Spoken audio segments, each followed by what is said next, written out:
Berawal dari keinginan menguruk lahan parkir RSUD Prambanan seluas 300 meter, mantan Lurah Sumberharjo telah melakukan penambangan galian C dalam kurung pengerukan tanah kas desa seluas kurang lebih 1 hektar sedalam 2 meter. Hal ini berdampak terhadap lingkungan yang fatal. Lahan menjadi tidak subur dan jalan menjadi rusak akibat kendaraan berat yang mengangkut tanah tersebut. Dari volume tanah yang dikeruk, jelas tidak sesuai dengan volume yang diuruk, sehingga sisa tanah kemungkinan dijual. Hal ini jelas melanggar aturan. Yang pertama, penambangan tidak berizin. Yang kedua, tidak adanya sosialisasi akan adanya penambangan tersebut. Tiga, tidak adanya kas masuk desa, sehingga hanya menguntungkan diri sendiri. Dalam video kali ini, kami akan mencoba menelusuri jejak-jejak pengerukan tersebut ke Ngeburan, Sumberharjo, Kecamatan Prambanan, Kabupaten Sleman, Yogyakarta. Selamat siang Bapak. Ini kita sekarang berada di Kampung Ngeburan di daerah Sumberharjo ya. Oke. Ini saya dengan Bapak siapa ini? Bapak, mohon maaf. Bapak Triwidodo, warga sini ya. Warga Ngeburan. Terima kasih Pak. Saya mau tanya beberapa hal terkait dengan tanah yang saat ini berada di posisi belakangnya sampean ini Pak. Ya. Nah, ini kan dulu dikeruk ini ya Pak ya. Ya. Dulu dikeruk. Kemudian Bapak paham enggak siapa dulu yang melakukan pengerukan?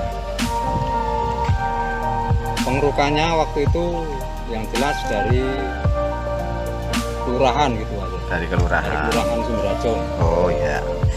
Setahu warga di daerah pengerukan ini, pengerukan itu ada izinnya atau tidak Pak? Kalau masalah izinnya warga terus terang tidak tahu menahu itu. Tidak tahu menahu sama sekali, tahu-taunya ya langsung dikeruk aja.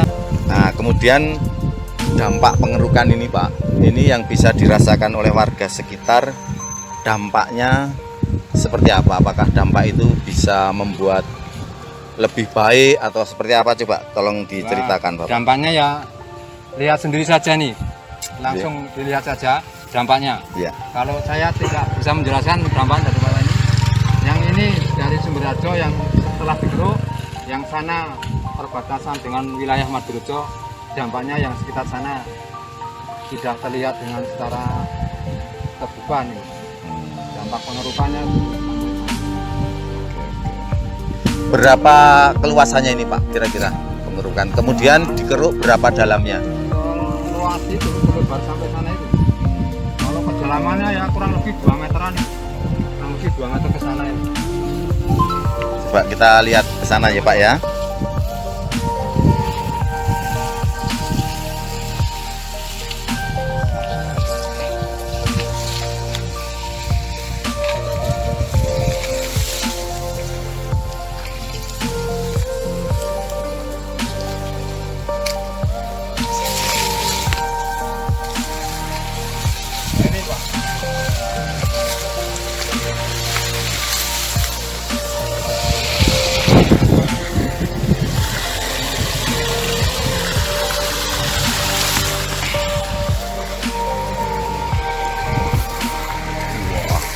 Ini hampir sekitar 2 meter lebih ya Pak kedalamannya. Iya, Pak, tertutup rumput-rumput sana itu sudah.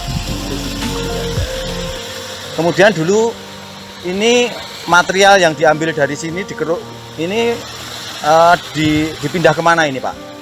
Kalau setahu saya, pertama itu katanya untuk nguruk mau buat lahan parkir di rumah sakit umum daerah Prambanan.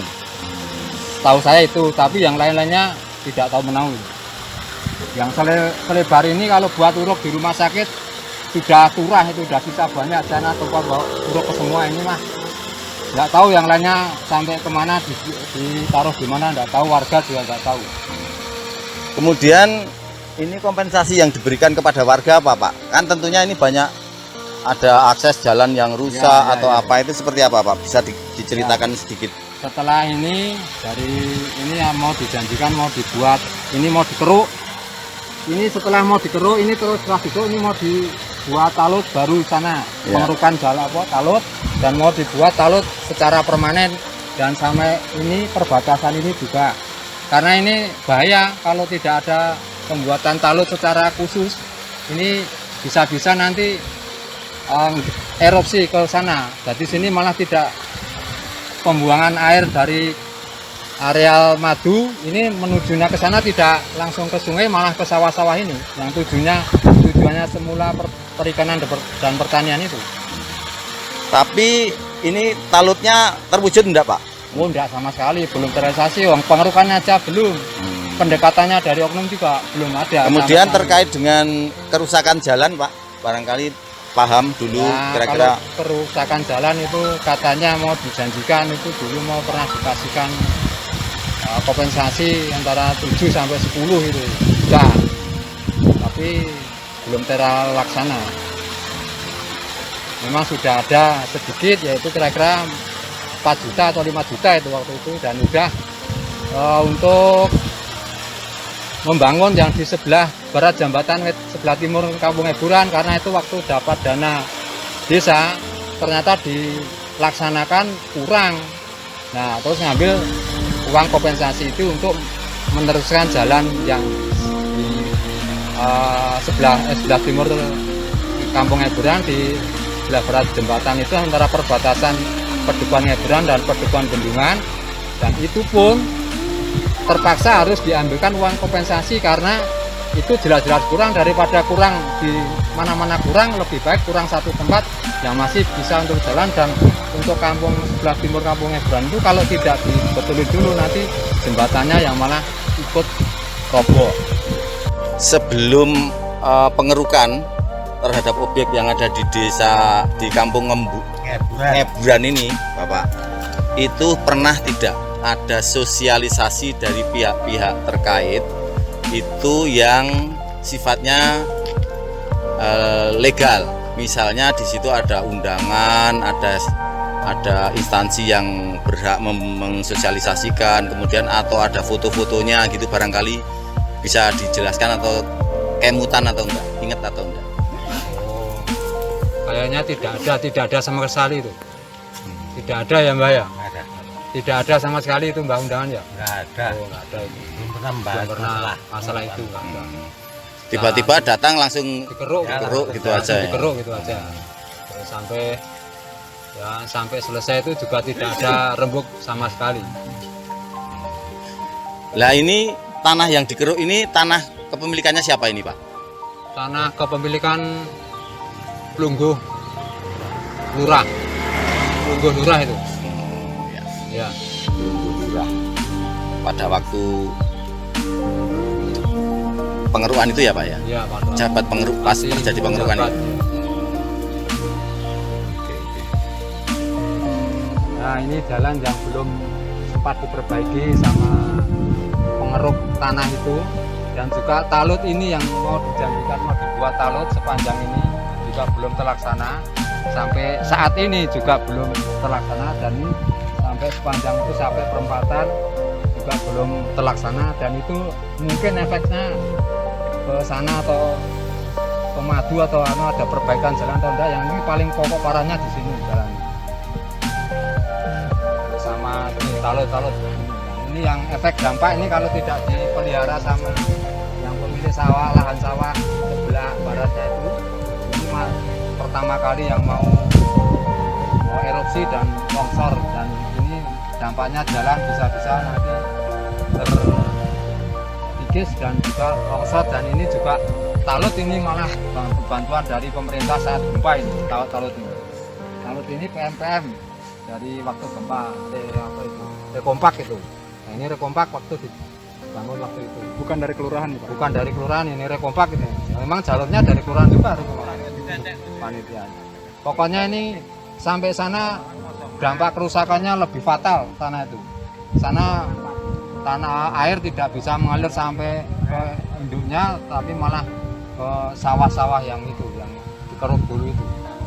Itu kan langsung saya protes.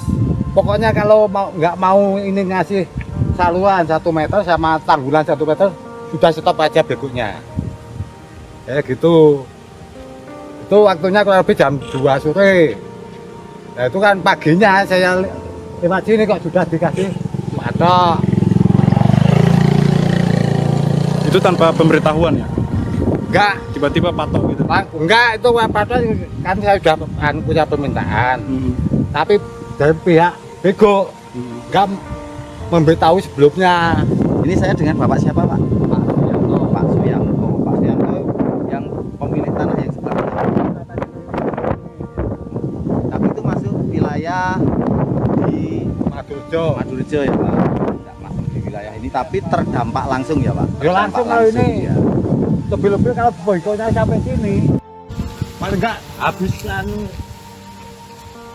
saluran ini. Nah, ini kan jalan apa sudah habis.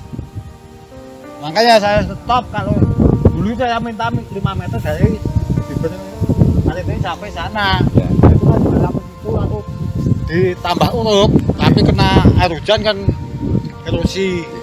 Terus kompensasi ini apa, Pak? Apa ganti rugi apa yang sudah jenengan terima dari? Kalau dari saya enggak ada apa-apa. Ya, ya, oke. Ya sebetulnya gini aja, saya langsung sama Ketua Bego. Ya. Saya atas nama perwakilan dari petani yang punya lahan di sebelah barat yang di Bego ini ya. Ya, Ya wilayahnya nyakupin juga lahan sama kompensasi itu dusunnya. ya. Itu tidak ada sosialisasi dulu ya, Enggak Pak? ada. Sama kampung aja enggak ada kok.